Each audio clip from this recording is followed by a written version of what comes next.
Okay, so I am going to start off my week 3 edition of the Artsy Babe Coalition by telling you a riddle. Yes, a riddle.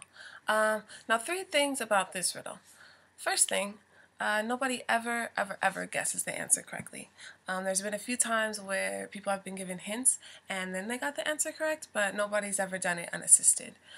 Second thing about this riddle is this is not some like deeper meaning, underlying message, foreshadowing. You're gonna have some great epiphany at the end of this video when you hear the answer to this riddle, kind of riddle.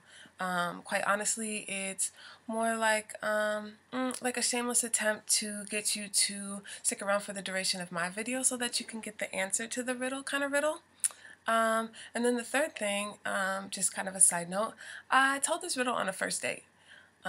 Yeah, I tell riddles on first dates.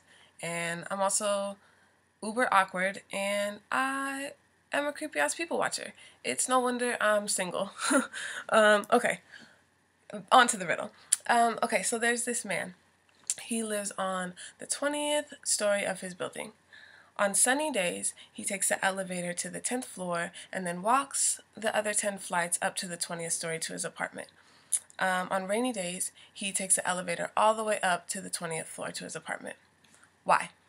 Stick around until the end of this video and you will find out. Next thing I want to address before I get to my topic, just quickly, I want to give a shout out to all of the people that tried the cupcake sandwich this week. I told you it was life-changing. I hope your fingers stayed frosting free. I'm sure that they did. Okay, so now onto my topic. So my topic this week kind of stems from an incident that took place a few days ago.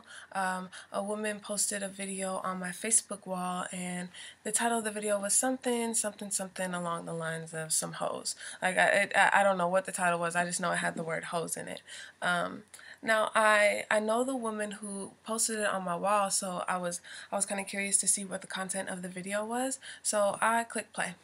And honestly, I was only able to stomach about, I don't know, 45 seconds of the video. Essentially what the video was two women sitting and discussing specific unfavorable traits associated with women that they have encountered and dealt with that have led them to refer to these women as hoes. In layman's terms, they were basically listing off all of the things that women do that leads other women and men and other people to refer to them as hoes. And if you do these things, essentially what the video is saying is if you do these things, then you deserve to be called a hoe, because that's what you are. Now granted, I'm all about freedom of expression. However, when it comes to the use of derogatory terms, whether it's oppressive to men or women or black folks, white folks, gay, straight, purple, it doesn't matter. I'm just not down for it. And I think I was especially disappointed by this video in particular because I personally know these two women to be very kind of socially conscious and aware women. And for lack of a better term, I just feel like they should have known better. Like they should have known better than to kind of perpetuate this oppressive ideology that's already so much a part of our society. We've been conditioned by media and especially by music to believe that women are less than and that it's okay to refer to them as bitches and hoes, and we can use these terms loosely and freely, and women won't take offense or contest or combat this oppression. So like I said, it's like really so much all over music. And granted, I'm not on some holier than thou, you should only listen to socially conscious rappers who talk about politics and treating their women like queens and rubbing their women's feet and all of this stuff.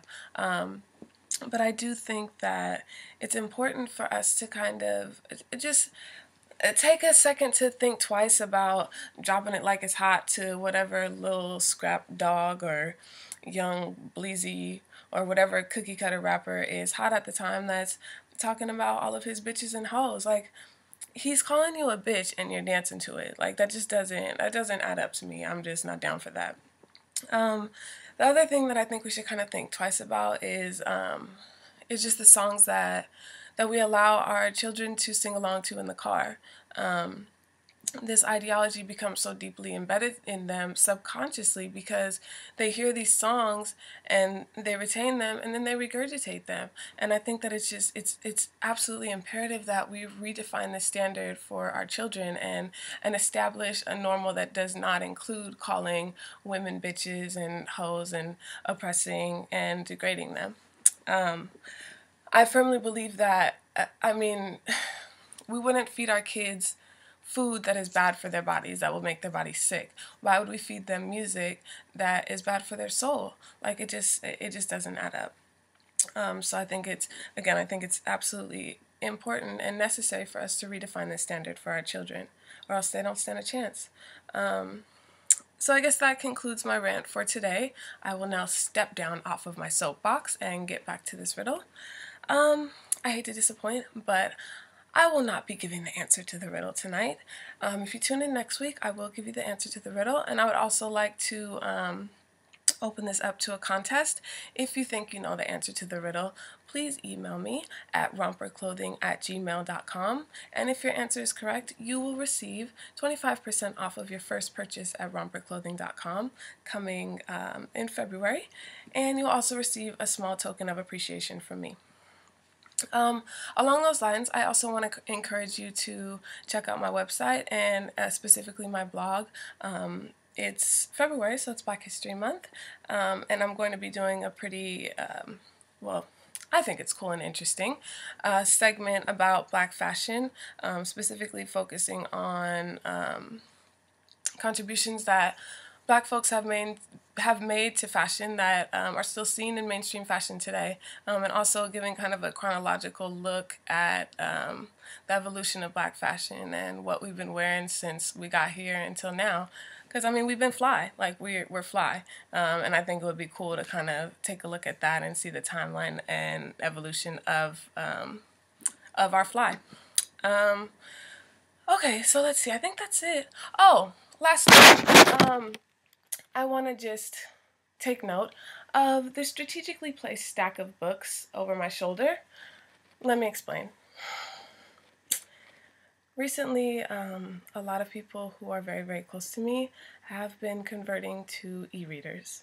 And quite honestly, whenever anyone close to me crosses over to e-readers, it breaks my heart a little bit. So I wanted to just pay homage to books, actual tangible books with pages and covers. I wanted to pay homage to it in my video. So here it is. Long live books. Tune in next week. Peace out.